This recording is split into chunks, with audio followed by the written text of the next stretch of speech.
warning. This show features dark subjects which may be triggering to some listeners. Listener discretion is advised. Welcome to Chaos Jar. I'm J. West Secord, the loud and obnoxious one. Hey!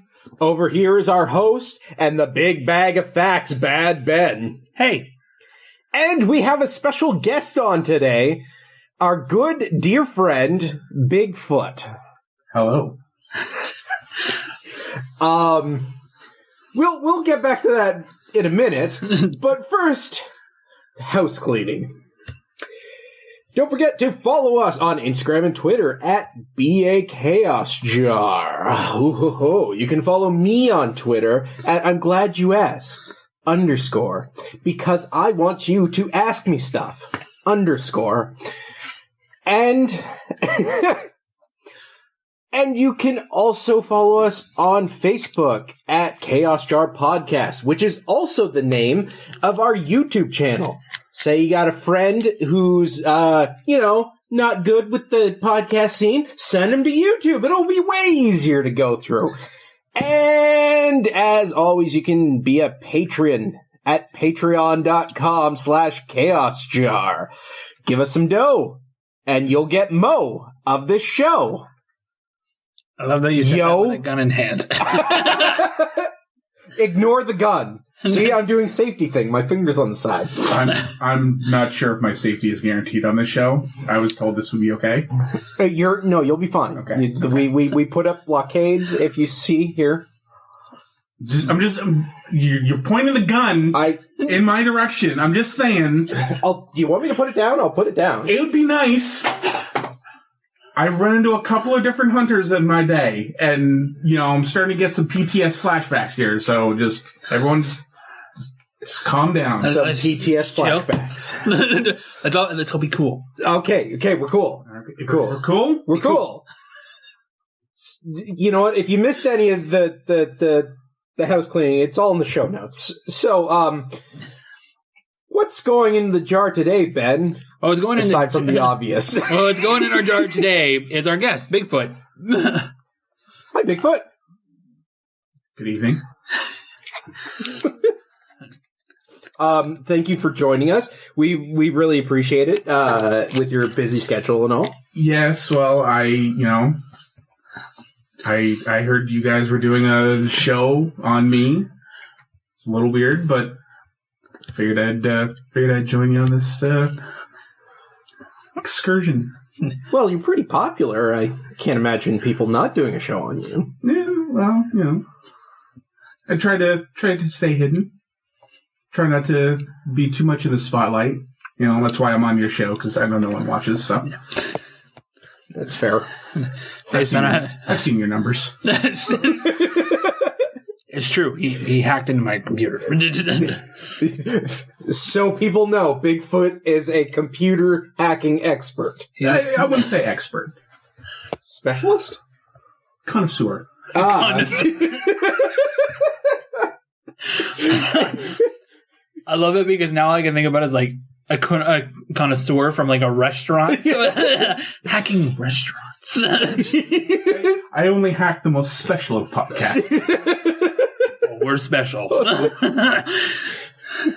Especially with the Canadian tools. Yeah.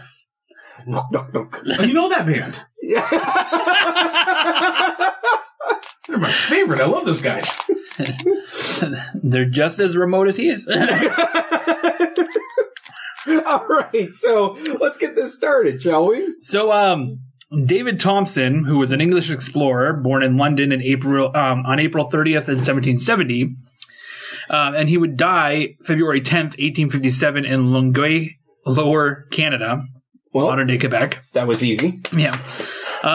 He was the first man to explore the Columbia River, and his original maps of North America still serve as the basis of the modern ones today. He's with all the distinctions that he has for all the discoveries he's made, he's also credited with a really obscure discovery, and that is that he is the first person to ever record a track of Bigfoot. Wait, I wouldn't say discovery. It's a bit over an exaggeration. He kind of just stumbled on me, really. Really? It was a complete accident, honestly. I was taking a shit. He said, "Wow, what smells like pancakes?" I said, "Oh, fuck." And that's basically how it happened. So I have an account of how this happened. It's a lie. I'm going to go with your version, but okay. I was there. Just for the sake of historians. Your human lies, go for it. Okay. Yeah. So, after being stopped from crossing at the House Pass, which is his original route across the mountains, in early fall of 1810, Thompson swung north and eventually followed the Athabasca River to the present-day town site of Jasper, Alberta, which is why it would smell like pancakes, I guess.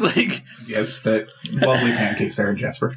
After rest and final preparations, he began his journey up Athabasca to the mouth of the Whirlpool River, where he began his ascension with the intention of crossing the mountains.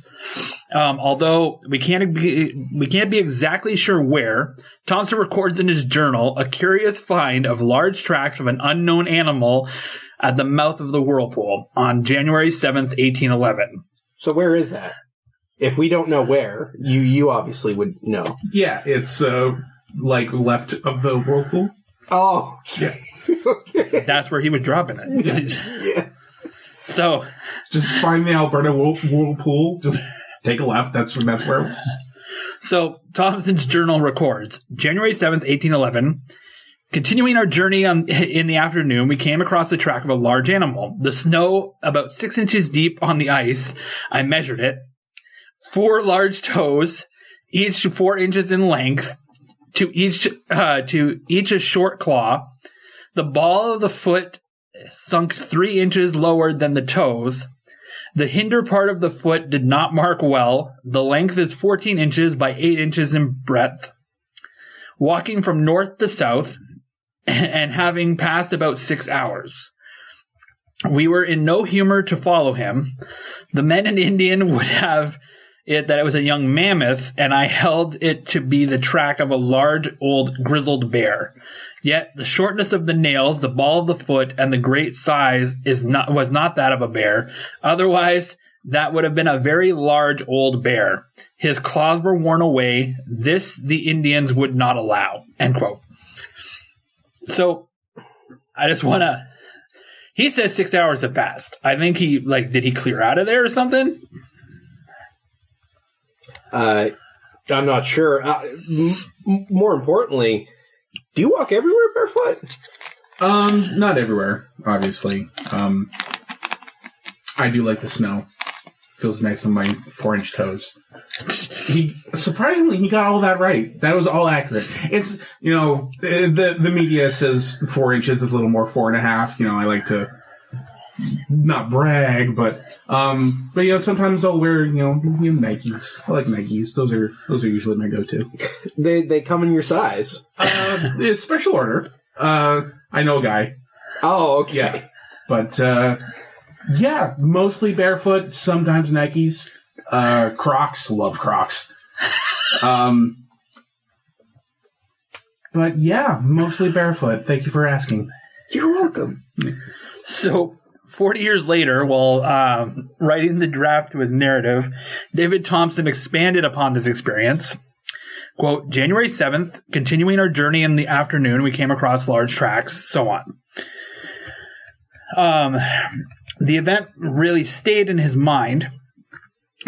And because he again mentions the incident later in the narrative, as I now recur to what I have already noticed, the early part...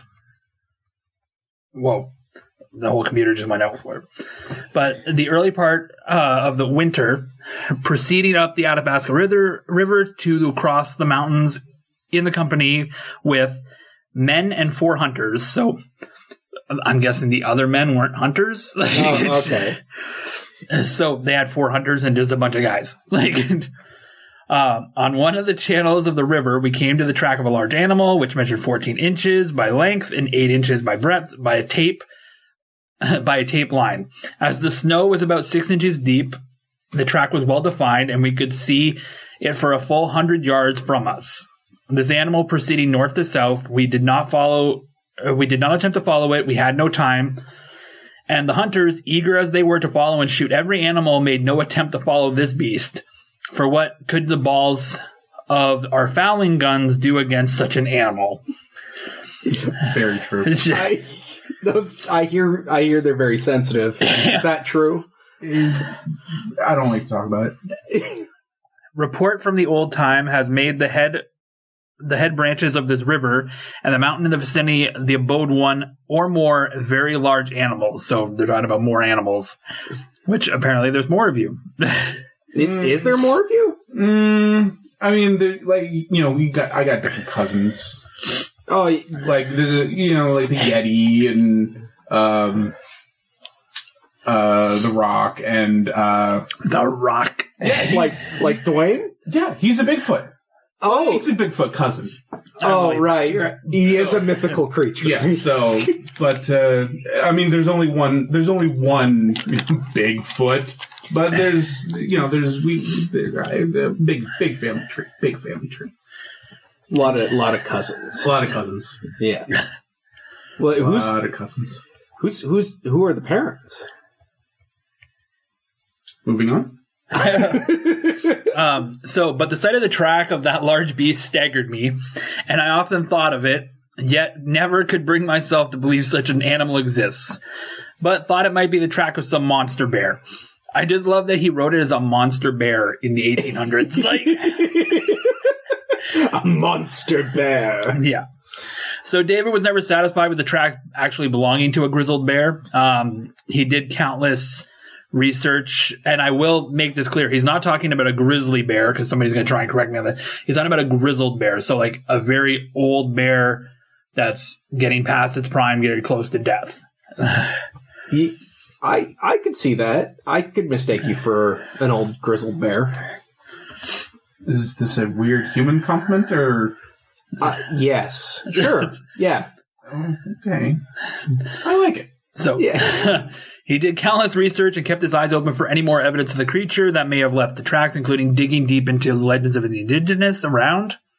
Bigfoot are commonly described as large, muscular, bipedal, ape-like creatures. Yeah. Creature. They stand roughly 1.8 to 2.7 meters, or 6 to 9 feet tall. Yeah. Yeah. With the hair.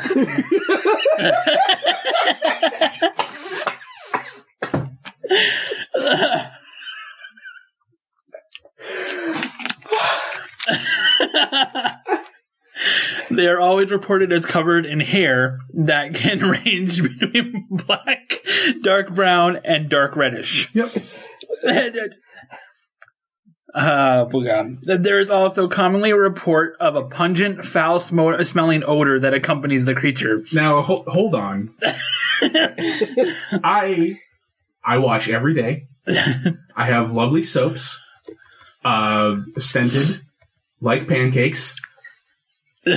So I don't know why this pungent odor is suddenly becoming part of the narrative. I'm not appreciating that. Everything else so far has been okay. Considering I was expecting to get attacked, that's fine. But this pungent odor. All right, well, it's just commonly reported. I'm just saying it's libel, right? Yeah. I'm not going to sue, but I do have lawyers, so just putting that out there. What species is your lawyer? Bird.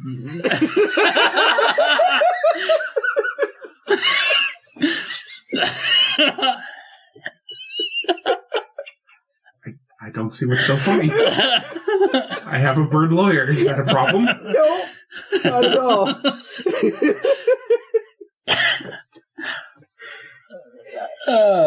Dr. Tweeters is going to hear about this. Is that your therapist? Let's move on. The name Bigfoot is derived from the enormous footprints that are found and attributed to the creature. The footprints are as large as 610 millimeters, or 24 inches, and 200 millimeters, 8 inches wide. However, some footprints show claw marks, which can be attributed to known animals like bear, which have 5 toes and claws. Or you just didn't trim your nails that day. It happens. I'm so large, width-wise and feet-wise, that sometimes it hurts the back. I mean, you've seen that video of me. Like, my back is fucked up. So sometimes cutting the toenails is a bit of an issue, but... So, David Dagling, who examined the Patterson-Gimlin film, which we'll talk about in a moment, which is the film you brought up, stated that legends about this creature existed before there was a single name for it. They could differ between regions and even between families in the same community. So you've ran into people in the same community and they had different things to say about you. Isn't that the same with everybody? Yeah, I guess so. You know what? Everybody has a different perception of you. That's understandable. I'm a bit shy. So, but you can only make a first impression once, and by the sounds of it, I haven't made the best impression on everybody, and that's something that I have to work with Dr. Tweeters. Actually, one big thing I meant to ask is, do you like being called Bigfoot? Would you prefer Sasquatch? Sassy? Well, sometimes I prefer if people use my real name. What's that? Middle Dakota. But, Bigfoot is fine. Like, I get it. I got big feet. So what I love about this now is there a Big Dakota? That was one of my cousins.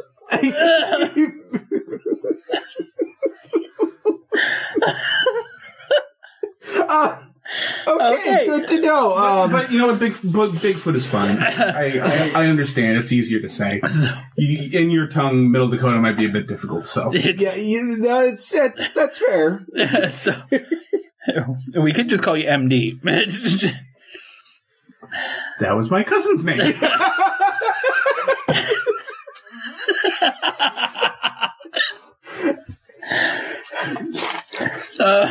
So Robert Michael Pyle, who is a lepidopterist, which is a branch of entomology that focuses on moths and 3 superfamilies of butterflies, which I have no idea why that would even matter in Bigfoot research, but okay. And he's also the founder of Xerxes Society of Invertebrate Conservation, argues that nearly all cultures have tales of human-like giants.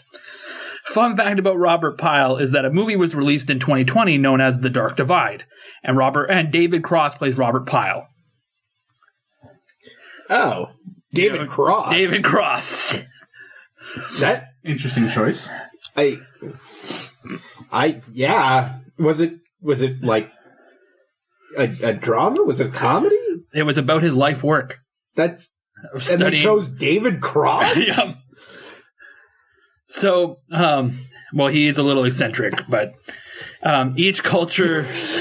Yes, that's the problem here. Yes. So each culture that shared a Bigfoot-like creature had a different name that was normally along the lines of wild man or hairy man. So I did get pretty wild. Yeah. Well, I didn't know you went by Harry. Sometimes. Like, Bigfoot, Sasquatch, Middle Dakota, Harry, Biggie Smalls, Wait, are you telling us that you are the rapper who passed away years ago, Biggie Smalls? He didn't pass away; he was assassinated, apparently. But and I'm also still sitting right here. What do you mean assassinated? And then there was a shootout, and yeah. Oh, that. Oh, yeah. No. Well, my hide, bullets don't really get to it that well. So. Yeah. Right. So some names basically describe common actions that the creature would take, like eating clams or shaking trees. Love shaking trees. That's how I met my lawyer.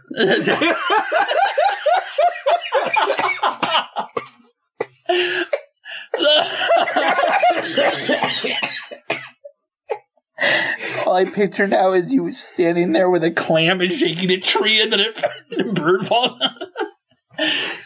I didn't know anyone was taking a picture of me then. Apparently. I have to talk to my lawyer about this.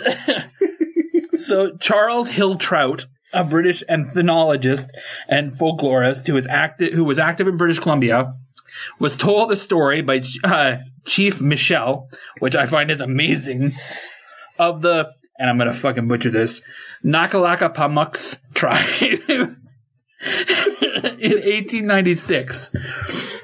He published a story in an article found in the Folklore Society in 1899 of the story he was told in 1896. The article was about the Sakokchi Kasik, or in their language, the benign face. Aren't you Native American? Yes. Aren't these words like normal for you? No, these are different words. This is Salish language. Oh, I am an Anishinaabe. Don't you know German?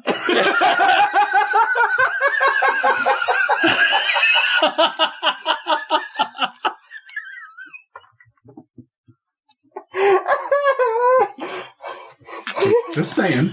Jeez. Oh, that was good. So.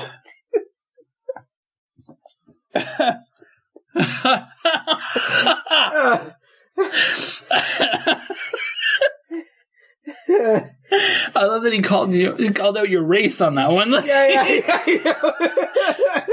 Well, as the white person here, I figured to be respectful. Be respectful of other people's cultures, and assume you know German. Okay, that's fair. So he references the myth. So Hill Trout here references the myth of Ons in the Persian Gulf, and relates it to the benign face. Ons myth brings us to a very long story that runs along the lines of Epic of Gilgamesh, which means that I'm not going to be able to get through this entirely in that whole thing, so I'm just going to summarize it as quickly as I can. So, if I dedicated an entire episode on it, we'd still have to do like 2 episodes for the Epic of Gilgamesh. So... Okay, so wait a second. The Epic of Gilgamesh has a reference to you? Yes, apparently. What? How old are you? Just like 20 at least. So how old is the Tale of Gilgamesh? Probably about, I'd say, 5,000 years old. Like 5 years older than that. So you were only 5 years old when that tale was made. I was just a little babby Bigfoot right then. So in Sumerian and Akkadian mythology, there are inscriptions about wise or sage beings, normally demigods. These beings are known as Apkallu in Akkadian or Abgal in Sumerian. They're important figures in both the pre- and post-deluge great flood myth, described in the Epic of Gilgamesh and in the Bible. So, Ons in Sumerian or Uana in Akkadian was the first of these Apkallu, and he was seen to be the inspiration for Adam in the biblical story of Eden. So he links this together in reference. Wow. You got a lot of reference in when you were 5. Yeah. Makes it easy to get a job. A lot of references. Where have you worked? I worked with Gilgamesh for a little while. Yeah. Because, Burger King for the last couple of years.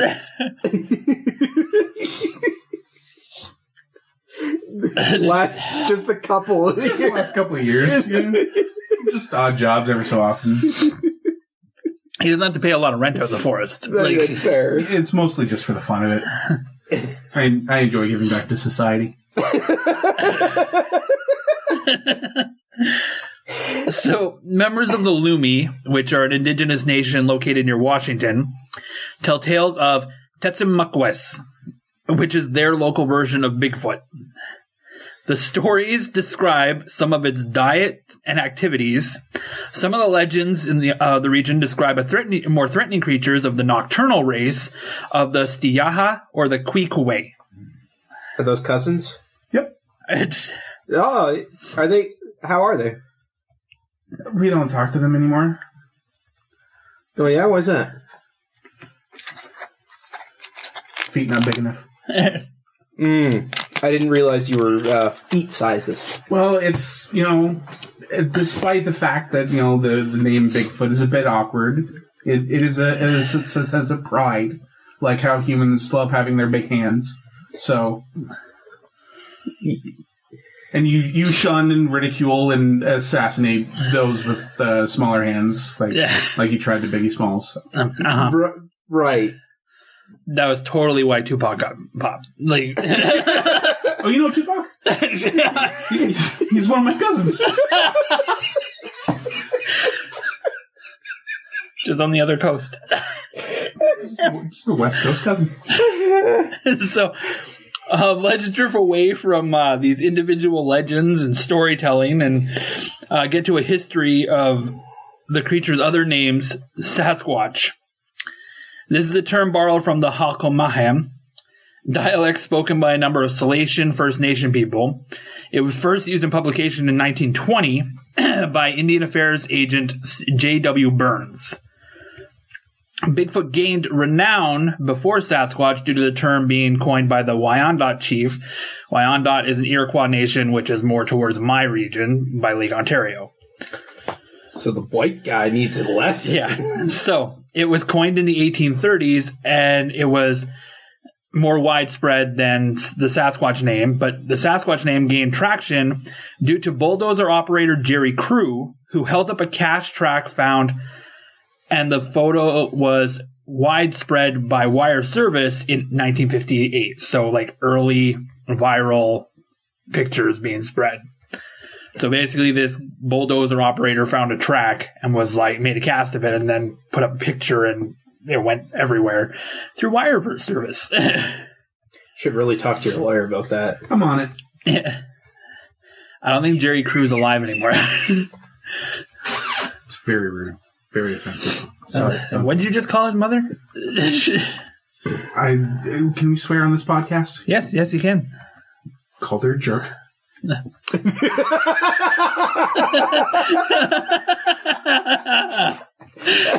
Okay. I apologize to your listeners. So, 1/3 of all sightings occur in the Pacific Northwest, predominantly Washington, Oregon, Northern California, and British Columbia. Which is a really nice place. It's a really nice place to get settled down. So, which of those do you reside most in? California.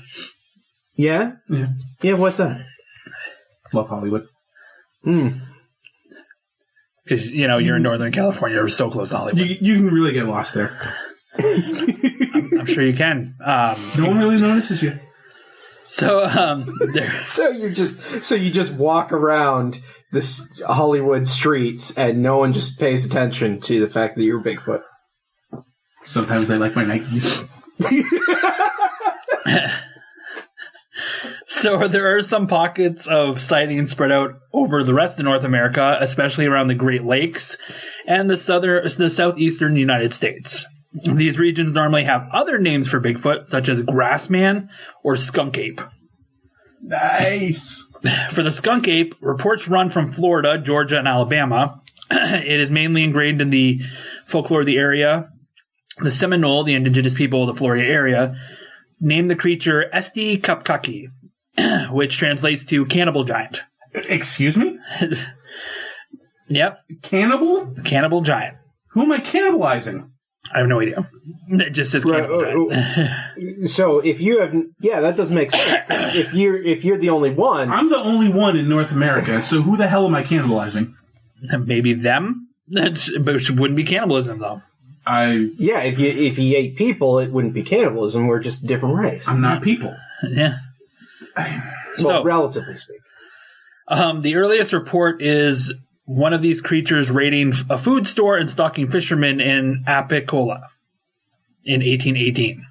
It's the earliest report. Good. Yeah, more reports occur in 1960s. A prominent account of large, foul-smelling ape-like creature. Foul-smelling again. Were reported in a suburban neighborhood of Dade County, Florida. In 1977, sightings had been so frequent that a bill was proposed to state legislature make it illegal to, quote, take, possess, harm, or molest anthropoid or humanoid animals. End quote. You can molest, I get. Well, they made it illegal for them to do it to you. So like, if it's consensual, I feel like that's a different thing. But I will say this is a bill that they proposed, and the bill failed to pass. So they are allowed to molest you. They are allowed to take. They are allowed to possess or harm you in Florida. That sounds like something that I should decide. I don't know why. I don't know why your human laws are all of a sudden talking about who and what and where you can molest. Well, it is Florida. Right. Okay. Never mind. Sorry. Bigfoot obsession peaked in the 1970s, with the legitimacy truly being called into question and studying the creature as a type of pseudoscience. A lot of sightings and evidence and recordings of the creature show that its behaviors like pattern, repetitive knocking, rock throwing, and vocalization such as grunts, howls, moans, whistles, and even what could be argued as supposed language. Now I know what the whistles are about. Right. Just talking with this lawyer. Yeah. The howls are him talking to, the wolves around him. You talk to the wolves? Yes, of course. Who else would? Other wolves? Okay. So here's my question. What are the grunts and moans? You know that bill that didn't pass in Florida? I plead the fifth.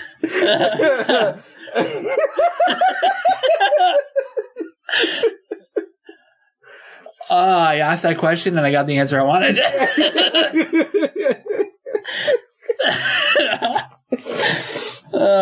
So there are recordings of these vocalizations, and they have been analyzed quite a bit over the years. U.S. Navy cryptologist Scott Nelson analyzed recordings from the 70s, known as the Sierra Sounds, as they were recorded in the Sierra Mountains. He stated, quote, "It is definitely a language. It is definitely not human in origin, and it could not have been faked." End quote. All true. Yeah. Do you really get around? Oh, yeah. Like, where have you been in the world? I've been everywhere, man. I've been everywhere. Really? I breathed the mountain air, man. I've been everywhere. Yeah, definitely the Sierra Mountains, at least. Yeah, well, the big feet, homie. Every step you take is like a step and a half for me, so... I guess that's fair. And he's been around since 5 years before Gilgamesh. So that's that makes sense. A lot of walking, just taking in the world. Yeah, you know what? I see that. Do you take pictures? No. Oh, okay. Pictures are all up in here. Up in. I thought you were gonna say that you had Google Glass, but okay. No, we knew that was gonna fail immediately. I don't, go for technology that isn't proven yet. So Google Stadia, that's where everything's going to come together. Yeah. Put all your money into Google Stadia. I got a feeling about this one. Good to know. So there have been structures of broken and twisted tree limbs that have been attributed to the creature. There is also claim that the creature is nocturnal. However, this is argued by mainstream science, as all known apes, including humans, are diurnal. Only lesser primates are nocturnal.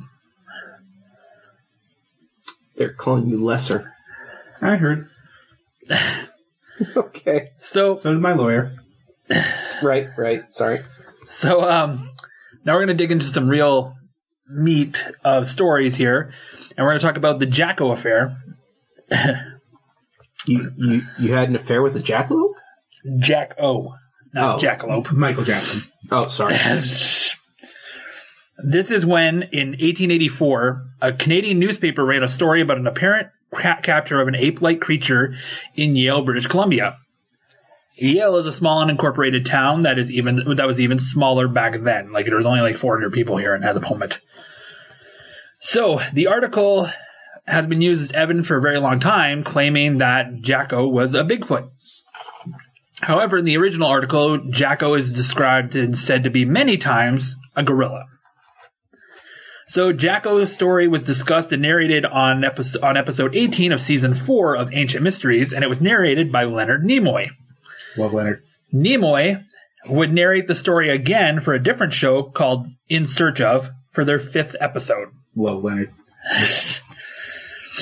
So it was thought that Jacko doesn't exist because over 200 people rushed to the area to see Jacko and only found a man imprisoned in the jail who kept stating that the creature does not exist. I just love the idea that this article came out and then a whole whack of people just like rushed into the area and there's just some guy in the jail being like, there isn't! Leave me alone! Jesus fucking Christ! Why can't I die in peace? So, Bigfoot enthusiast Grover Krantz, however, has a different theory. Grover Krantz is a fringe anthropologist. And one of my favorite Muppets. And at one time considered the lone scientist on Bigfoot. Grover was an expert in evolutionary anthropology and primatology, and he'll be mentioned a lot in this episode because he is one of the few scientists that actually believes Bigfoot is a scientific thing. Not that you aren't. These are how people see it, because we don't get to really meet you very often. Here's the thing: I only emailed him and he showed up on the show. I don't understand how people have such a hard time finding him. No one else has emailed me. Really? 5,000 plus 5 years, and this gentleman over here is the only one who's ever emailed me. Who knows if he exists? Is he science? Is he pseudoscience? Just Bigfoot@gmail.com. Like, I don't get it. You're a connoisseur of tech. How could they not just find you that way? It's true. So Grover believed that Jacko was real and was sold off to P.T. Barnum, who's going to have an episode of his own at one point, and was exhibited as Jojo the dog-faced boy in his circus. However, another Bigfoot researcher, Chad Arment, argues that Jacko could not be Jojo, as Jojo was able to speak many languages and write his name. I can speak English, obviously. I can speak Bigfoot. That's 2 languages right there. Yep. I'm sure you can write your name. Not a whole lot of paper in the woods, so...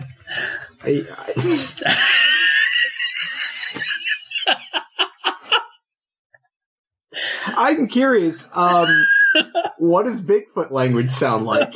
It's a lot like English, but with a bit of an accent. Can we hear it? Hello? My name is Bigfoot. I know you can't understand me. That's why I'm completely lost. So, in my language, it was it was eloquent. It was eloquent. It was beautiful, and what is the name of your editor? Christopher Secord. Stupid human. When I spoke there, could you give me some like beautiful music to back up? Thank you.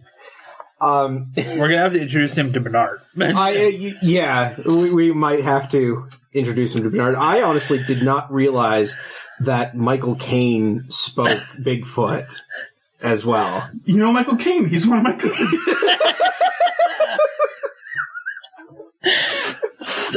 So, Jojo the dog-faced boy is an interesting story as well. I'll quickly summarize it because we could be here forever on this. His real name was Fedor Adrianovich Jeftishu. He was born in Russia before being brought over to the U.S. in 1884 by P.T. Barnum.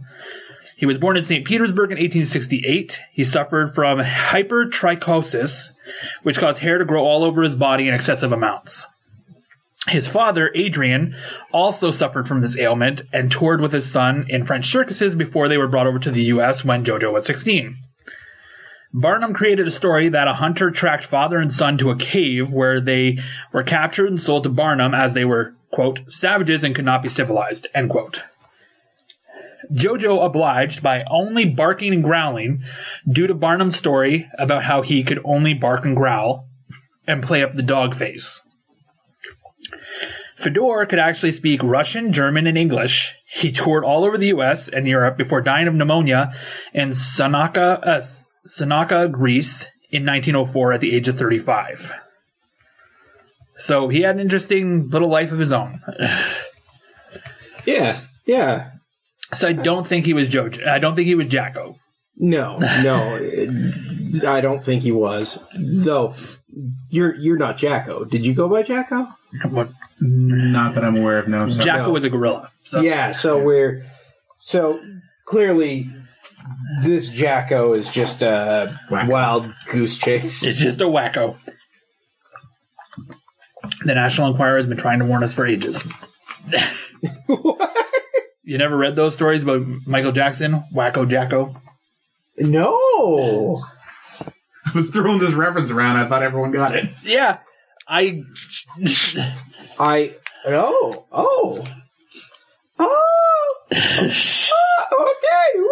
Yeah. So, we're going to talk about the Patterson-Gimlin film. As their story went, in the early afternoon of Friday, October 20th, 1967, Roger Patterson, who was born in 1933 and died in 1972, and Robert Bob Gimlin, who was born in 1931. Wait. Who's the first guy? Roger Patterson. I heard Robert Pattinson. Robert Pattinson. Who was born in 1933. Well, he is a vampire. So and died in 1972. Fucking sparkly bastard. He's not Batman. Well, I know he's Batman now, but... Anyway, they were riding generally northeast upstream on horseback along the east bank of Bluff Creek in Northern California, which is somewhere you like to hang out. Yep. At some time between 1:15 and 1:40 p.m., they, quote, came to an overturned tree with a large root system at a turn in the creek, almost as high as a room, end quote. When they rounded it, there was, quote, there was a log jam, a crow's nest, left over from the flood in 64, end quote. And they spotted a figure behind it, nearly simultaneously as they were coming around the corner. It was either, quote, crouching beside the creek to their left or standing there, end quote, on the opposite bank. Gimlin later described himself in a state of mild shock after seeing the figure. Patterson initially estimated the height of the creature at 6'6", 1.98, or 7 feet, 2.1 meters. And later raised estimate to about 7'6", or 2.29 meters. So he later changed the story that it was way bigger. So some later analysts, anthropologist Grover Krantz, among these people who analyzed it, suggests that Patterson's later estimate was about 1 foot too tall. Gimlin's estimate was 6 feet, 1.8 meters, and that seems more appropriate. So, the film shows what Patterson and Gimlin claim to be a large, hairy, bipedal, ape-like figure with short silvery brown or dark reddish brown or black hair covering most of his body, including its prominent breasts. Excuse me? You didn't notice? I did not. No. Okay. You know, that's nice of you for not staring. Thank you. You're welcome. The figure in the film generally matches the description of Bigfoot offered by others who claim that they have seen one. Patterson estimated it was about 25 feet away from the creature at his closest. So, sorry, he was about 25 feet away. Patterson said the horses reared upon seeing the figure, and he spent about 20 seconds extricating himself from the saddle, controlling his horse, and getting around to its other side, getting his camera from the saddlebag before he could run towards the figure while operating the camera. This is 1967. It's a little harder to do a camera. He yelled, "Cover me," to Gimlin, meaning to get the gun out. So they're going to shoot if something happened. Gimlin crossed the creek on horseback after Patterson had run well beyond the creek, so he's just going. Riding on a path somewhat to the left of Patterson and somewhat beyond his position, Perez, I don't know who Perez is, from one of the analysts, sorry. He estimates that he came about 60 to 90 feet of what they call paddy. Paddy? Yeah, that's what they called the Bigfoot. I didn't know you were Irish. I am sometimes. Then, a rifle in hand, he dismounted, but he did not point this rifle at the creature. So he just had it there in case. The figure had walked away from them a distance of about 120 feet before Patterson began running after it. So it's moving quickly, like you said, about a foot and a half. Every step they take is about they're about feet. Yep. So the resulting film was about 59.5 seconds long. And it was initially shaky until Patterson got about 80 feet from the figure. At that point, the figure glanced over its right shoulder at the men, and Patterson fell to his knees. On Krantz map, this corresponds to frame 264 when he fell. So, researcher John Green said that Patterson would later characterize the creature's expression as one of contempt and disgust. You know how it is when the umpire tells you one more word and you're out of the game. That's how it felt. So, your experience, like, obviously, they were you chasing them, or were they chasing you? I was just walking, man. Oh, so, by all accounts, you had nothing to do with it. You didn't even notice. I didn't notice at first. I mean, honestly, like, after they stopped filming, we chatted for a bit. I didn't know they had a gun. I wish I had known. I probably wouldn't have been so friendly with them. Honestly, I'm a little shook right now. I apologize. Well, it also sounds like you weren't. You had a very disgruntled look. Like I said, my back was a little crooked up. I slept on it wrong. Right. I was just in a grumpy mood, and like I said, I went and talked to the guys. They seemed cool at the time. We went and got Danishes. Like, I thought we were cool, and he dropped to his knees. I thought he hurt himself, so that's why I went up to him. But this whole thing has been twisted on its head, and honestly, I feel putrid. Is that the word you guys like to use against me? Putrid. That's how I feel. Pungent. Right now. Pungent.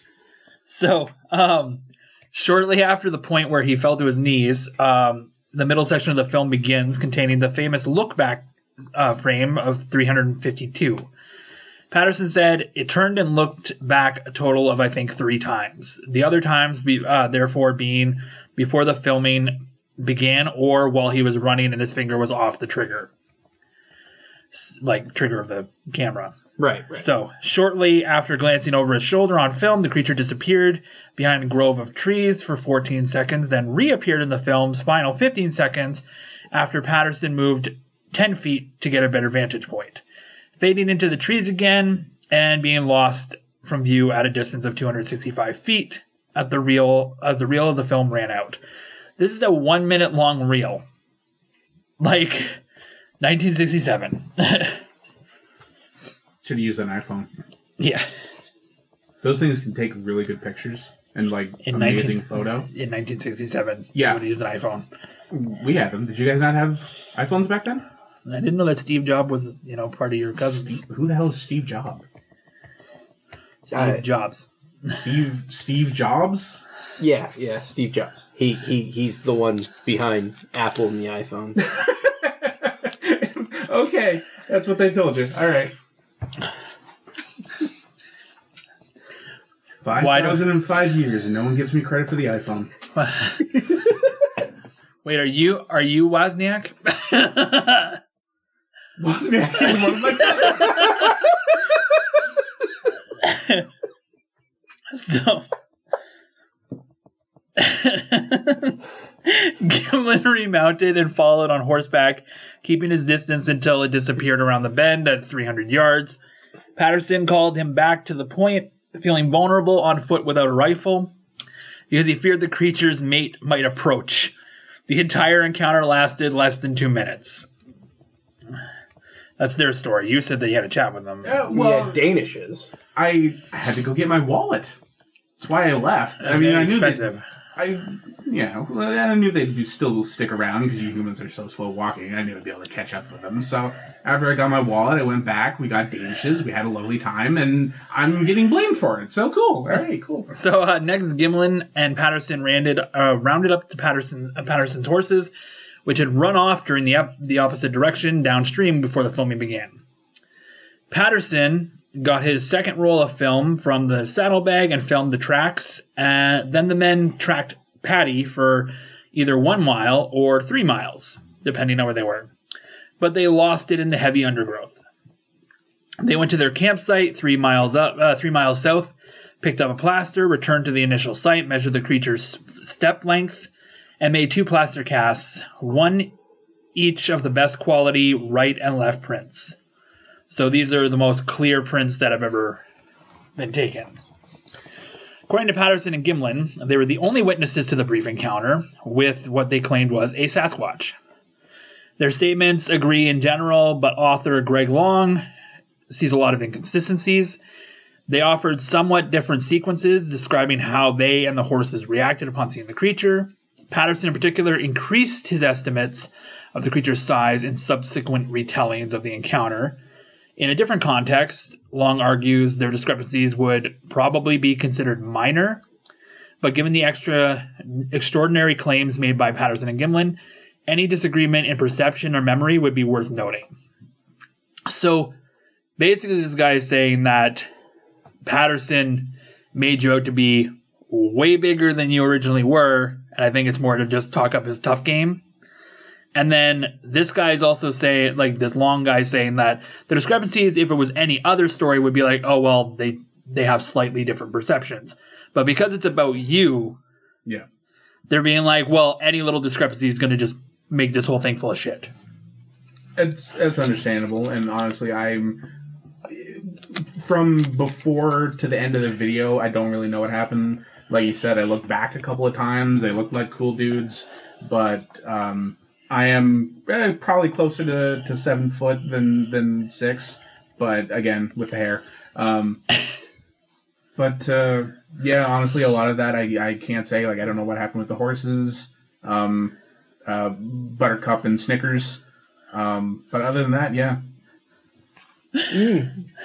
So, the film defenders have responded as saying that the commercially motivated hoaxers would have, quote, gotten their story straight beforehand, so they wouldn't have disagreed immediately upon being interviewed and on so many points. And so they would have created they wouldn't have created a suit and a creature with foreseeable, objectionable features and behaviors. So basically, they're just saying that if they were really just doing this as a hoax to get more money out of this film, they would have collaborated a story. Yeah, that's kind of what I was thinking. If, obviously they didn't, because obviously I'm real, I'm sitting right here. But if they had just made this whole thing up, you honestly would think that they would have had their story straight before they started telling everyone. That's just my thoughts on the matter, but... So the more serious objection concerns the film's timeline. It's important because the Kodachrome 2 movie film, as far as it is known, could only be developed by a lab containing a $60,000 plus machine. And few of the West Coast labs were known to possess this machine. Patterson's in-law, Al D. Otley, claims not to remember where he took the film for development or where he picked it up. So they claim that too much was happening between the filming at 1:15 and the arrival at Willow Creek at 6:30 that night. So the timeline problems begin because it was shot a few days or hours beforehand. So there's a lot of time between them getting out of that pass and getting somewhere else where they could actually tell people about this. Danishes. The Danishes. Chris Murphy wrote, I have confirmed with Bob Gimlin that Patterson definitely rode a small quarter horse which he owned, not his Welsh pony Peanuts. Also that Patterson had arranged to borrow a horse by the name of Chico from Bob Hieronymus for Gimlin to use. Gimlin did not have a horse that was suitable or old enough for the expedition. Hieronymus stated that Chico wouldn't jump or buck. So that would be why his horse didn't rear back, because it's a much more older, mature horse. So at 6:30, they arrive. At 6:30, Patterson and Gimlin did arrive at Al Hodgson's variety store in Willow Creek, which is 53 miles or 87.4 kilometers south of the road. 28.8 miles from Bluff Creek, so 46.3 kilometers. And that was where they were camping. So it's also like only 25 miles from the interstate. So it's not the interstate, the state route 96. So they were in a really rural area when this happened. Patterson intended to drive to Eureka to ship his film. Either at that time or when he arrived in the Eureka/Arcata area, he called Al Dotley, so his brother-in-law, and told him that he expected to expect the film to be shipped. He requested Hodgson call Donald Abbott, whom Grover Krantz describes as the only scientist of any stature to have demonstrated any serious interest in the Bigfoot subject, hoping that he would help them search for the creature by bringing in tracking dogs. Hodgson called, but Abbott declined, and Krantz argued that this was the same day as the encounter, that the encounter is evidenced against as a hoax. So basically Abbott declined because by then it was already said that this was going to be a hoax. So after shipping the film, they headed towards their camp where they had left their horses. On their way, they stopped into Lower Trinity Ranger Station as planned, arriving about 9 p.m. Here they met Sil McCoy and Al Hodgson again. At this point, Patterson called the Daily Times Standard newspaper in Eureka and related the story. They arrived back at the campsite at about midnight, and at either 5 or 5:30 in the morning, it started to rain heavily. I almost said I said heavenly. Rain heavenly. Yeah. Gimlin returned to the film site from the camp and covered the other prints with bark to protect them. So he was really trying to keep this together. So if it was a hoax, I don't think Gimlin really is in on it, kind of thing. The cardboard boxes that were also used, that were given by Al Hodgson for this purpose, were left outside and were too soggy to use at this point. So when he returned to the camp, he and Patterson aborted their plan to remain looking for more evidence. And because of the rain, they figured it was just going to wash them out, so they started getting ready to just go. So this entire thing basically just goes to, they just had this campsite and they were trying to protect the area while trying to get people to come and take a look. Grover Krantz writes that Patterson had the film developed as soon as possible. At first, he thought that he had brought in proof of Bigfoot's existence and really expected the scientists to accept it, but only few scientists were willing to even look at the film. Usually at scientific organizations, so probably organizations that would either want to disprove or prove it. They were arranged at the behest of zoologist, author, and media figure Ivan Sanderson, who was a supporter of the film. There were 7 showings occurring in Vancouver, Manhattan, the Bronx, Washington, D.C., Atlanta, and Washington, D.C. again by the end of 1968. The Bronx. Yeah. That one stood out to me. And then later, a year later, it would be shown in Beaverton, Oregon, which I love.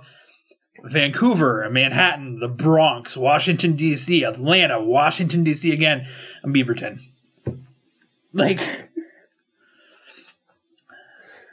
Isn't that the name of a city in a sitcom? Yeah, it's also a name of a city in Ontario, Canada. Right, but I'm thinking of a sitcom. What sitcom is that? I'm not sure. I just know that it's one of those. It's also the name of a very non-reputable newspaper that claims that we won't be able to sleep with aliens when they show themselves. Which I argue that Mass Effect and Star Wars have shown me that's false. If they got holes. Yeah. Where there's a will, there's a way. So. Where there's a hole, there's a pole. So from there, the film kind of traveled into Europe in 1971. Christopher Murphy visited England, Finland, Sweden, Switzerland, and Russia with the film. Scientists in these countries agree that there were somewhat more open-minded than North American counterparts. Their findings were basically the same. A glimmer of hope that kind of emerged was in Russia when he met with some associates there who actually really, really found the evidence to be intriguing.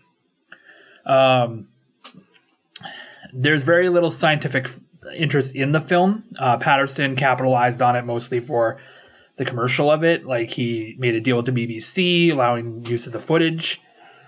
The film was shown at local movie houses in the Pacific Northwest and the Midwest. Basically, it was just he was making a little bit of money off this. He appeared on talk shows. Was he on Ellen? No. He was dead by 1972. So he wasn't on Ellen. So Jerry. Yeah. Right. Yeah. Well, I have a list of a few of them. In 1967, he was on the Joe Pine Show in Los Angeles. He was on Merv Griffin's program, which also had Grover Krantz offering his analysis on the film. So the two had spoken to each other before. He was on Joey Bishop's talk show. He also was on The Tonight Show with Johnny Carson. So it did get out there. There was a lot of talk about it, and it's a really famous film. He sold overlapping distribution rights, though, to several film parties, which caused a lot of legal entanglements. So this probably would have been a lot bigger and a lot more shown and probably had a lot more interest if he hadn't just been like, sure, you can show it, and taking money for this. Because the legal entanglements would cause it to not be out there. After Patterson's death, Michael McLeod wrote that with the consent of Al Diotley and Patricia Patterson, the film distributor Ron Olson took over its operation of the Northwest Research and changed its name to the North American Wildlife Research Association. He worked full-time on compiling reports and soliciting volunteers to join the hunt and expeditions. They set up a Bigfoot trap in Olson and continued to lobby the company to produce a Bigfoot film in 1974. The American National Enterprises actually finally agreed, and they released the film titled Bigfoot, Man or Beast in 1975. He devised a storyline involving members of a Bigfoot research party, and Olson spent several years exhibiting the film across the country. So they did make a lot of money off this even after his death. It was also linked in 1974 to a CBS broadcast, Monsters, Mystery or Myth. Mythery is a documentary company. And it's a documentary about Bigfoot and the Loch Ness Monster, why are you and the Loch Ness Monster so linked together? We used to date. I see. Yeah. It's a little awkward. I don't go to Skyline as much as I used to, so we don't get to see each other as much. Long distance relationships, they just never work. Now, if wonderful way. So if you know the Loch Ness Monster, there's a good chance that you know the Acapulco. Fake. Doesn't exist. That's just what the Loch Ness Monster was called when she was visiting. Oh, I see. So... it's her kink name. Yeah, it's her kink name. It's what I used to scream when I orgasmed. Acapulco!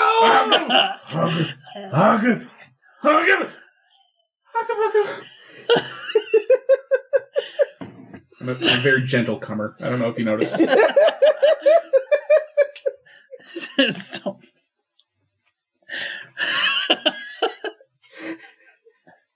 Wow. So, Patterson said he became interested in Bigfoot after reading an article about the creature by Ivan T. Sanderson in True Magazine in December of 1959. So, this wasn't even just him, coming across you. This was him actually having a full interest in you before when he found you. I'm glad people are taking interest. It's very kind. So, in 1961, Sanderson published an encyclopedic an encyclopedic called Abominable Snowman Legend Come to Life, which is a worldwide survey of accounts of Bigfoot-like creatures, including recent track finds in the Bluff Creek area, which heightened his interest even more.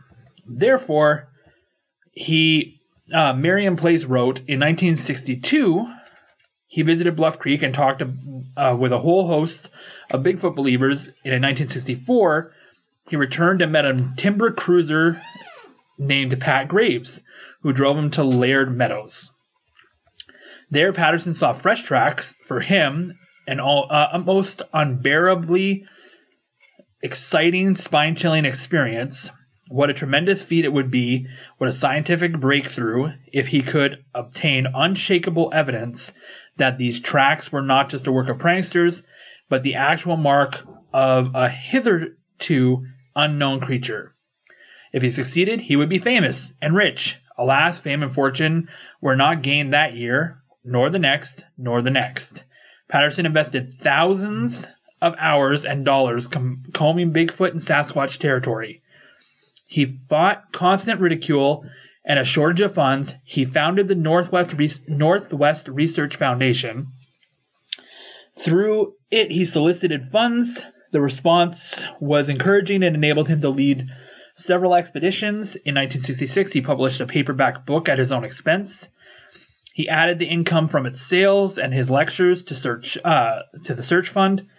As Wilderness Jaunt failed to see or capture the monster, one by one the thrill seekers dropped out, but Patterson never gave up. So he was doing this for a long time.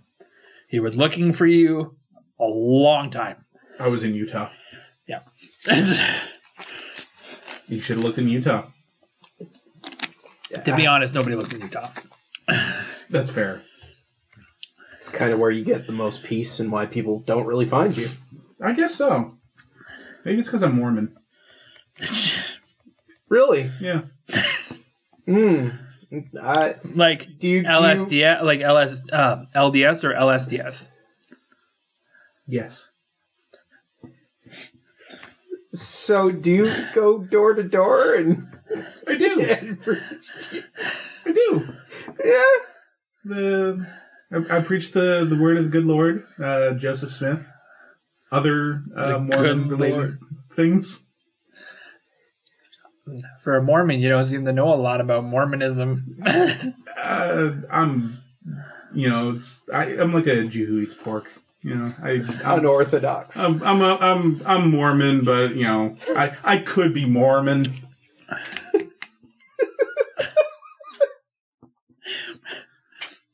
There's gonna be like one Mormon listener to this, and he's gonna be like, "I'm offended." I would be amazed on so many levels. So Patterson's book, "Do the Abominable Snowmen of America Really Exist?" Seems like a really lengthy title. Honestly, before you finish the title, I thought it was going to be "Do the Abominable Snowman." So the book is characterized as a little more of a collection of newspaper clippings laced together with Patterson's circus poster-style prose. The book contains 20 pages of previously unpublished interviews and letters, 17 drawings by Patterson of the encounter described in the text, 5 hand-drawn maps, and almost 20 photos and illustrations from other sources.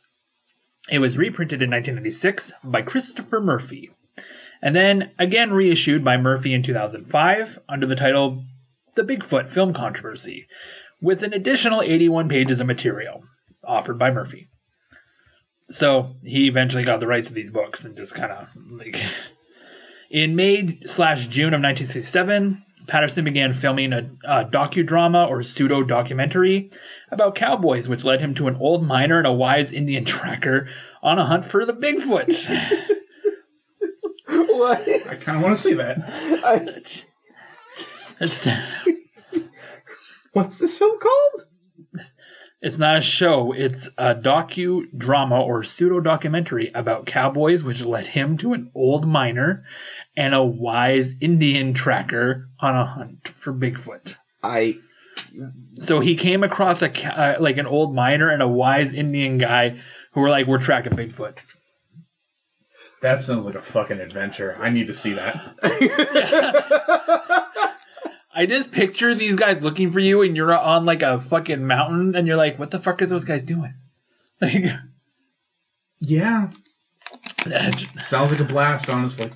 So the storyline called for Patterson, his Indian guide, which was Gimlin in a wig.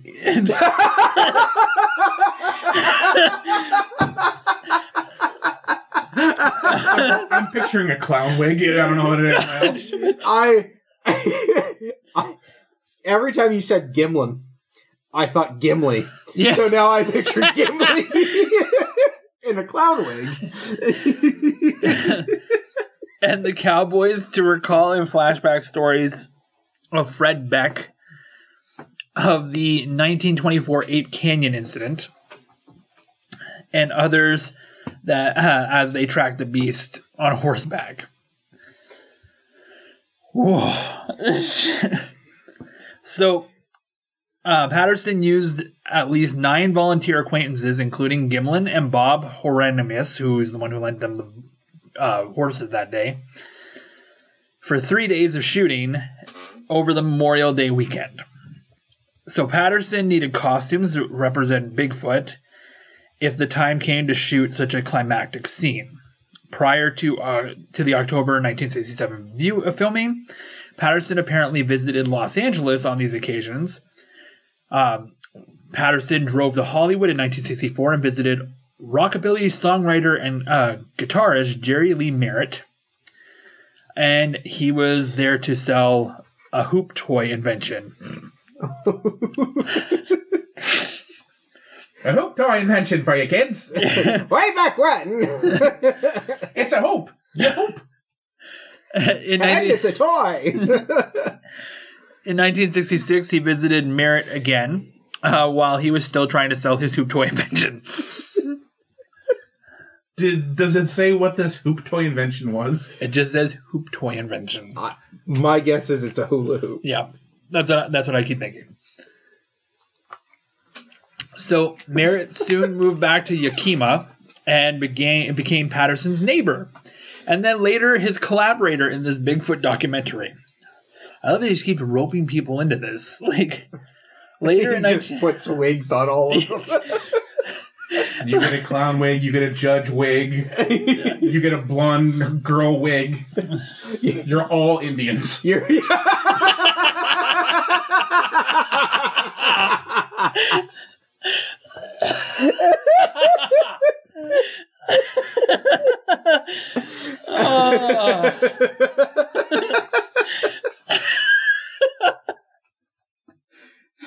So later in 1966, Patterson and Merritt drove down to the canyon for several purposes. Patterson visited cowboy film star Roy Rogers for help. Jesus. He tried to sell his ponies and wagons to Disneyland and Knott's Berry Farm. I love the idea of him approaching Disney executives and being like, pony wagon. Did you ever consider pony wagon? It comes with hoop toy. In the summer of 1967, apparently after getting $700 from the Radfords and shooting some of his documentary, they tried unsuccessfully to attract investors to help further fund his Bigfoot movie. They copyrighted and trademarked the term Bigfoot. Jesus. So he used $700 to copyright the term. He copyrighted your name, man.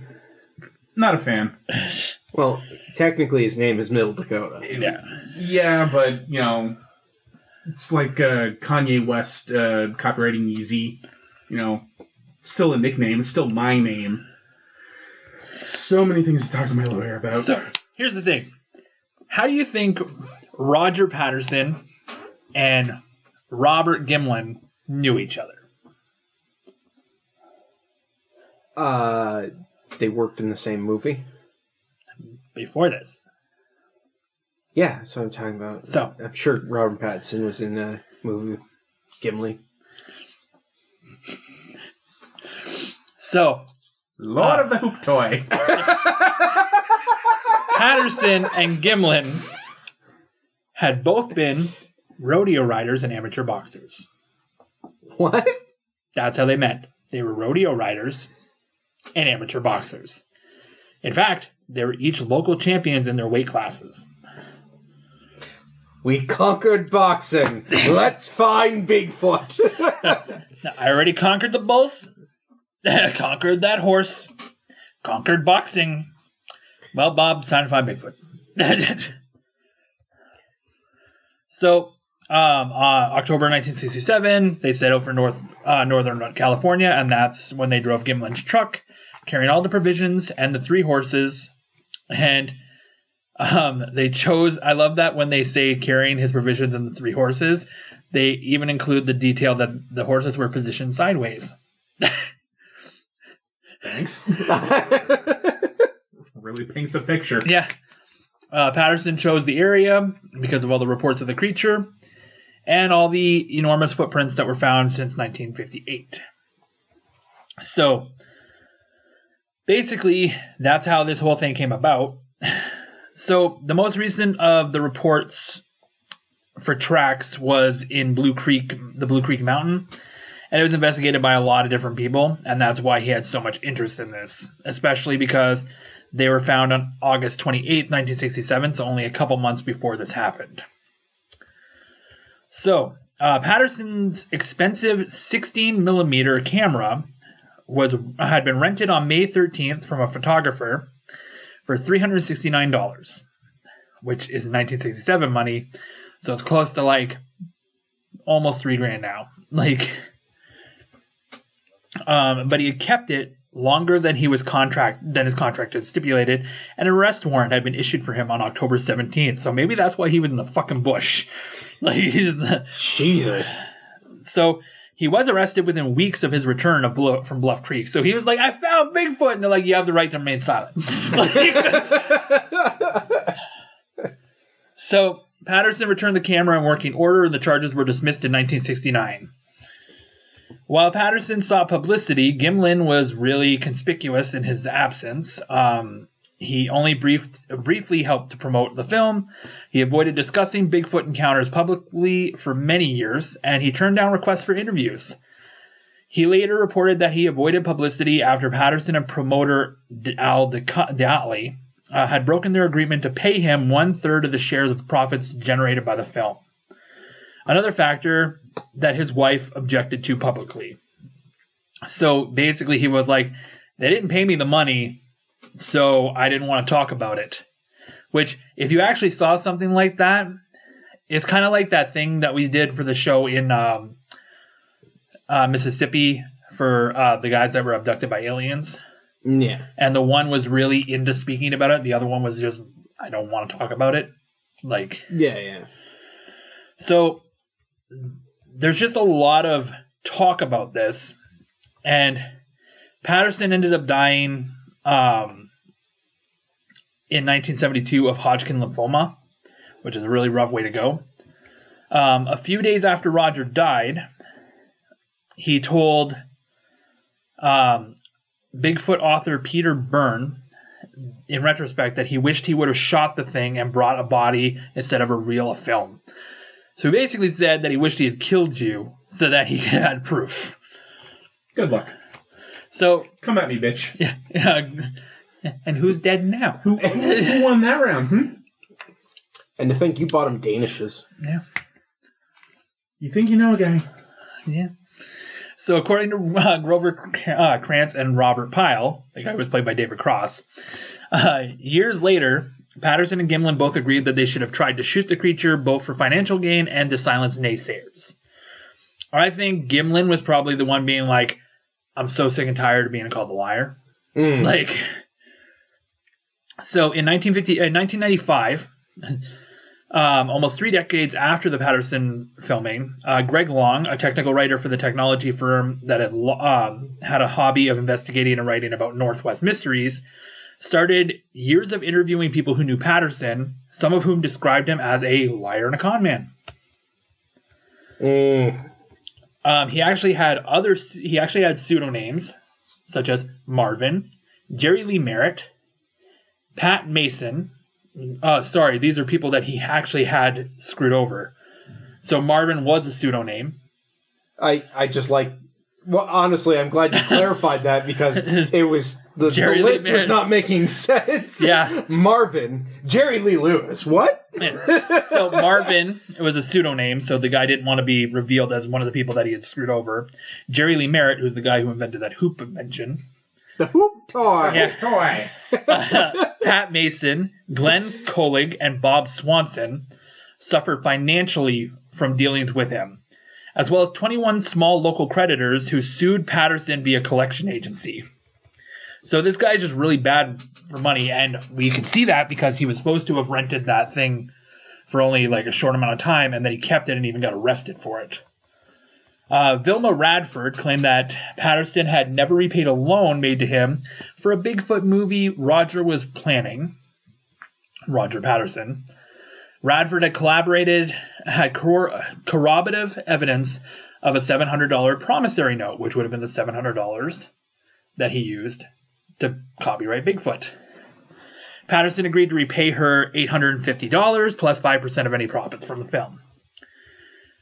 Bob Gimlin sued Datley and Patterson's Willow Patricia, which I love that he's Roger Patterson and his wife Patricia Patterson. Like, I just love it. I love that it's the same letter.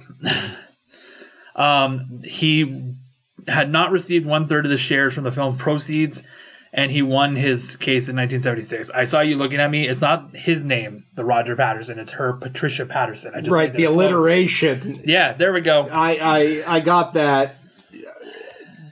I'll continue to have my weird look. Yeah. I just really like those, so... Yeah, it's definitely a Peter Parker for sure. Yes. All right. So there have been scientific studies. Bernard Heuvelmans, there we go, who is a zoologist and called the father of cryptozoology, thought the creature in the Patterson film was a suited human. He objected to the film's subject hair flow pattern to being too uniform, to the hair on the breasts as not being like a primate, and to its buttocks as being insufficiently separated. And to its too calm retreat from the pursuing men. I feel violated. Why are people looking at my butt hair part? I love that your hair is too uniform. So, you know, you had a good hair day that day. I have a brush. I'm not an animal. And then to the hair on the breasts not being like a primate. Like, what do hair on breasts look like on primates? Like, and also the butt cheeks were too and the spacious. buttocks is insufficiently separated. So they're not separated enough. Insufficiently separated. And then because you were too calm and retreating from the guys. They were just some dudes with horses. You didn't know they had a gun. I didn't know they had a gun. Dudes with horses. I'm just so much wrong here. So much wrong. So, prominent primate expert John Napier, who is a one-time director of the Smithsonian Primate Biology Program, has done a lot of these critiques on the film. He even released a book about the fact that he felt that it was kind of like a myth, like that the film's not real. In 1973, called Bigfoot: The Sasquatch and Yeti is in Myth and Reality. He conceded the film is real. It exists. He conceded the likelihood of Bigfoot as a real creature, stating, "I'm convinced that Sasquatch exists," but then argued that the film is not genuine. He argued against the film being genuine. There is little doubt that the scientific evidence taken collectively points to a hoax of some kind. The creature shown in the film does not stand up to well-functional analysis. Probably because your butt was insufficiently separated. I guess I have to pay more attention to the separation of my butt hair. Yeah. Otherwise, people are going to think I'm a myth. Jesus. He mentions the fact that the footprints had a variance variance in calculated height, and that they come off as looking hourglass type, which makes him suspicious. He adds, I could not see the zipper, and I still can't because there is a lot of things pointed at this. You can see the zipper on the monkey. Perhaps it has a man dressed in a monkey skin. If you so, can see the zipper on the monkey. If so, it was a brilliant executed hoax, and the unknown perpetrator will take his place in the greatest hoaxers of the world. Perhaps it is the first film of a new type of hominid, quite unknown to science, in which case Roger Patterson deserves the rank with Dubois, the discoverer of Pithecanthropus erectus. Hard dick. Yeah. Nice. So, basically, he's like, if this is genuine, and sure, but he's like, but I can't see it being completely genuine in there. Esteban Sarmiento, he is a physical anthropologist at the American Museum of Natural History, 25 years of experience with great apes in the wild, so he's gone out there and studied them from afar. He writes, I did find some inconsistency in appearance and behavior that might suggest it's a fake, but nothing conclusively shows that in this case. He critiques the plantar surface of the feet. I love that they're just tearing you apart in this.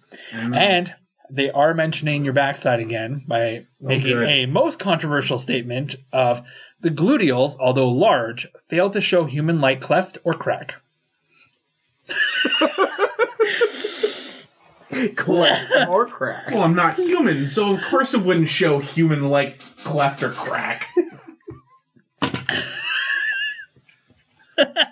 Stop talking about my crack, damn it. Let's get some sash crack. I have so many other beautiful features, and everyone's focused on my damn ass. So, David Degling and Daniel O. Schmidt stated that they concluded, based on our analysis of the gait and problems inherent in estimating the subject's dimensions, it is our opinion that it is not possible to evaluate the identity of the film's subject with any confidence. Degling asserted that the creature has an odd walk that could be replicated. Supposed peculiarities of subject speed, stride, length, and posture are all reproducible by a human being. Yeah, so is human walk. I'm pretty sure human walk is reproducible by humans, so does that mean humans don't exist now? Not to mention, like, I was trained in theater school to recreate animal walking. Yep. And, like, people can do that. It's just a thing. So, there's a lot of other ones. Nike researcher Gordon Valiant. He's who I got my Nikes from. He says, quote, he says that the film shows some rather useful observations about some rather unhuman movements that he could see. So he believes it's real because he thinks that they're not human movements. So film industry personnel also took a look at this. Like Disney executive Ken Peterson, he reports in 1969 that the film, like, technicians would not be able to duplicate this film. So, like, they wouldn't be able to recreate the circumstances at all. So they argue that it has to be very, very real. But that also can just be stocked up to, like, how they were filming it, because they're already doing this. Like, they're already doing a docu-series, so maybe he's just a really shitty cameraman. When when another person named Byrne, who had this film, came up and asked Disney executives in 1972, he was basically looked at when spoken to about how if they could reproduce it in animation. He asked the executives if they would be able to reproduce it, and the executives just shook their head and walked away. So, like, I find that interesting that they're just like, no. No. Bill Munns, who is a retired special effects and makeup artist, cameraman, and film editor, argues that Universal and Disney were not knowledgeable studio to consult with. He says that Fox, MGM, and special effects artist Stuart Freeburn in England would be the ones to be able to make the most out of this. In fact, Stuart Freeburn had just completed a groundbreaking 8 suit for 2001: Space Odyssey. So, if you're going to ask anybody, you should ask this guy because he's already made a fursuit. Got it. Yeah. So, that whole film basically just throws everything into the woods about it. Like, there's so much division between the two. No pun intended. Yeah. Like, I could just keep going on and on about all the people who have looked at this. Honestly, I was just about to bring up I'm looking at your screen. There's like 20 pages of information. Yeah, where there's a lot. Like, if we wanted to continue this, we might need to make a part 2. Yeah. If you're okay with that.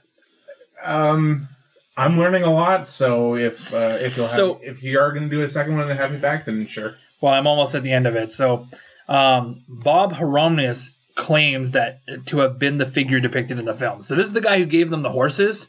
And I also find it interesting, why did they have 3 horses?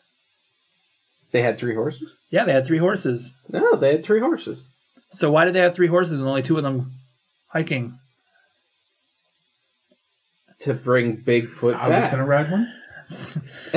So, Bob Haramus, he's the one who states that he was in the role of the hoax, like that he was actually the one who was in that suit. But they can't really back it up. Relatives of him claim that the ape suit was in his car. His mother, Opal, said that she found the suit 2 days after the film was shot, which is kind of convenient because where's the suit now? Yeah. Russ Bohannon, who's a longtime friend of his, says that Hieronymus revealed the hoax privately in 1968 or 1969, which is, again, he can't figure out which year it was. And another longtime friend of his said that he was shown the ape suit in the car, but no date was given. So this guy's just going around being like, I made this suit.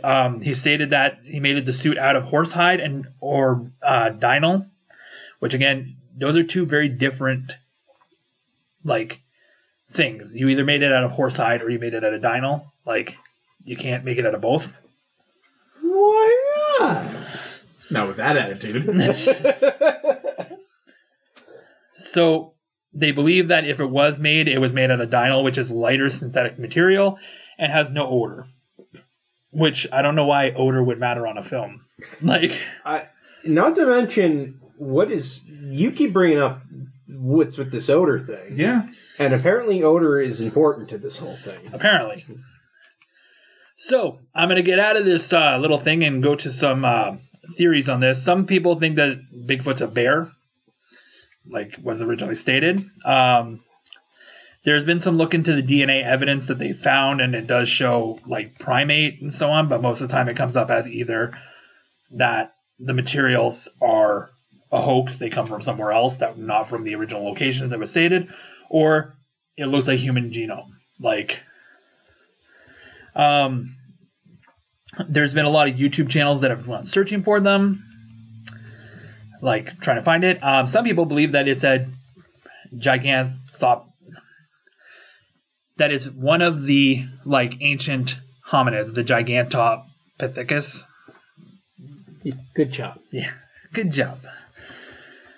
Based on some of the mandibles that have been found, they can actually try to see that the size might actually match up.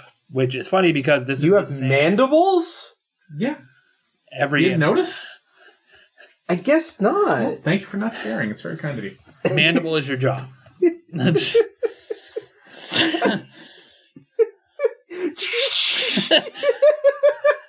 So,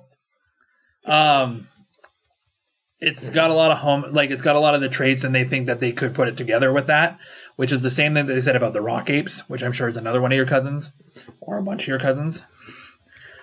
Never heard of them. Okay. We need to introduce you to Bernard.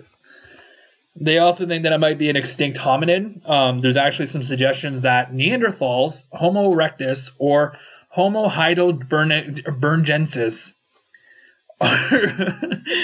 Sounds like a made-up name on a fake ID. But it said that these could be the creatures, so that Neanderthals came from Europe over, Homo erectus came from Asia over, but it said that they might be still living out there. Are you related to any of them? No. So there's a lot of speculation. In 2002, primatologist Jane Goodall stated that she believed they exist. Quote, "Well, now you will be amazed when I tell you that I'm sure they exist." However, she added, chuckling, "Well, I'm a romantic, so I always wanted them to exist. You know, why isn't there a body? I can't answer that.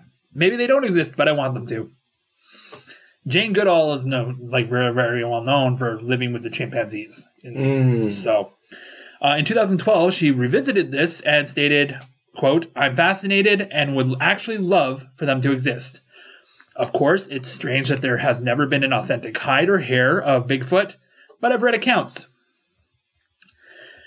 This is another one of those funny things. On November 24th, 2012, Melba Ketchum, who's a veterinarian, issued a press release claiming that he had found proof that the Sasquatch is, quote, "a human relative that arose approximately 15,000 years ago as a hybrid cross of modern Homo sapiens and an unknown primate species." So apparently your dad was a human and your mom was something else. A hamster? Primate.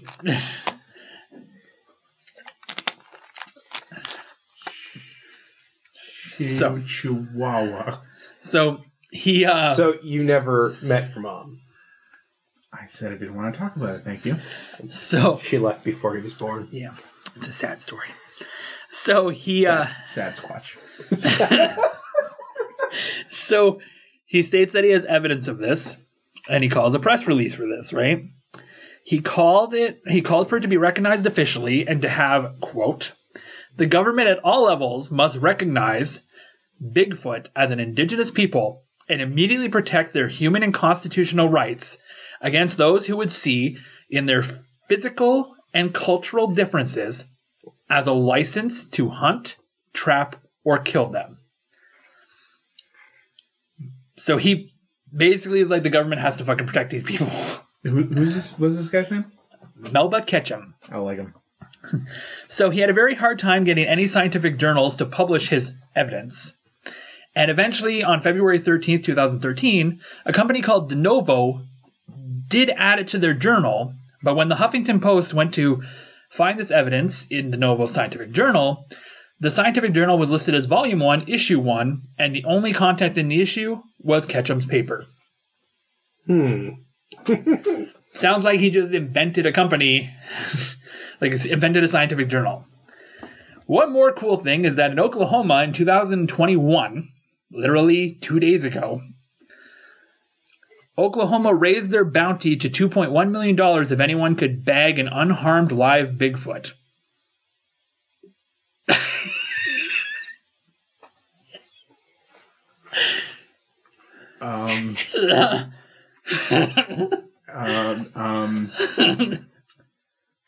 Okay. I'm getting a. This is awkward. This is It's fine. got that gun again. It's not a gun. It's a poop toy. A hope toy. It's a hope toy. Boy, that sounds like a jolly good time. I didn't understand anything that was just said.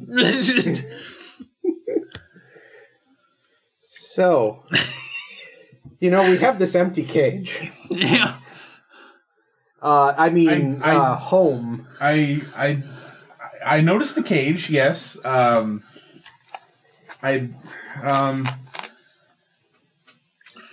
Is the show over? Not yet. Okay. The episode's over.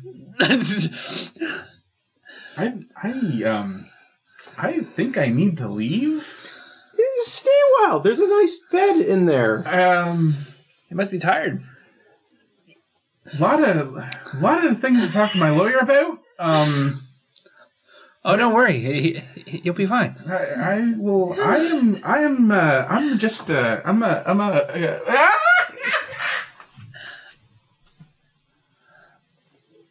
nothing in that gun. I know, it's just a wee prop. Yeah. I don't know what his problem was.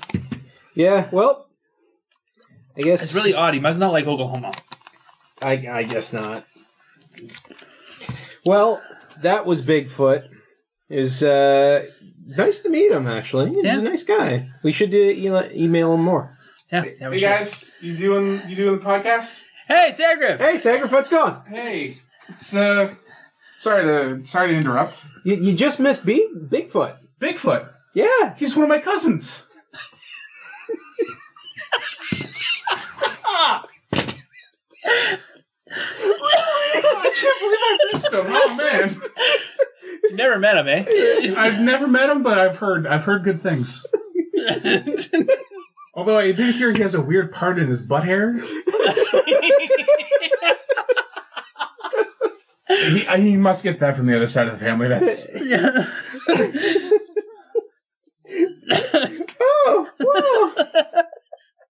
Oh my goodness. Well, we're just tailing off the show now. Oh, yeah. Well, sorry to interrupt. I'll be quiet. You can finish up. No. You just... No worries. So that was our show. Follow us on Instagram and Twitter at BAChaosJar. You can follow me on Twitter at I'm Glad You Asked _ You can follow us at on Facebook at Chaos Jar Podcast, which is also the name of our YouTube channel. You can become a Patreon at patreon.com/chaosjar. All this in the show notes and more. Did I miss anything? I think that's it. Yeah, rate, review, subscribe, and like bell notification. Touch yourself. That's our show. Seeing as you're here, do you want to say anything? Play the Runsing clip. What kind of business is he runsing here? All right. Good night.